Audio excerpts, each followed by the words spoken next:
Today on our show, we have Professor Cornelius Winterton, an expert on improving your learning potential. He's written 2 books on the topic and works at Oxford University. Good morning, Professor. Good morning.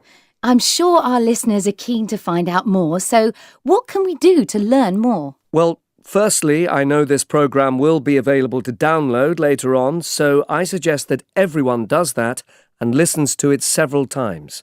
Once is not enough.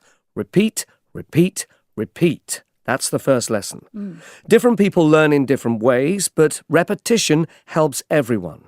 In fact, all the advice in my books can be beneficial for different kinds of learners. For example, when you take notes about what you want to learn, do it using a pen and paper, not on a computer. Is that really true, or are you just old-fashioned? No, it is true, but the reason might surprise you. You've heard of acupuncture, I'm sure? Well, there's something similar called acupressure, which involves massaging rather than needles. When you write, the pen massages certain places on your hand, which send messages to your brain and helps you to think. You can also hold the pen in the same way when you reread your notes, so it will help you again. Oh, wow. It isn't just acupressure points, though. You have to look after your whole body.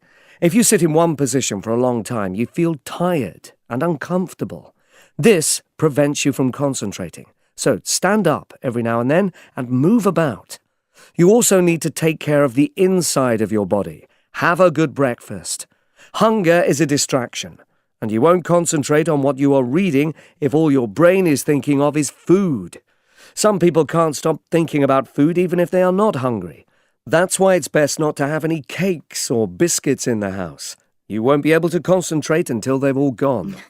I guess another distraction is noise like music playing. Well, some noise distracts us. However, music can be very good for learning. You know how a song can bring back memories of people or places? Well, in the same way, it can remind us of what we have learned. Oh, that's fascinating.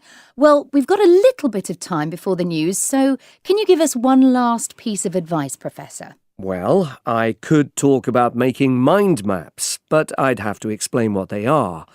I could tell you how important it is to set realistic goals so that you are more likely to be able to reach them each day, and therefore keep yourself motivated.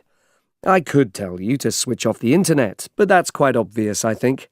However, the advice I'd like to share with you is to stop working every few hours and go for a walk or a run. There's nothing better for reducing stress, and you'll be amazed by how much you remember about what you've just learned while you were outside. Well, thank you, Professor. I think you actually managed to give us all your advice in one go there.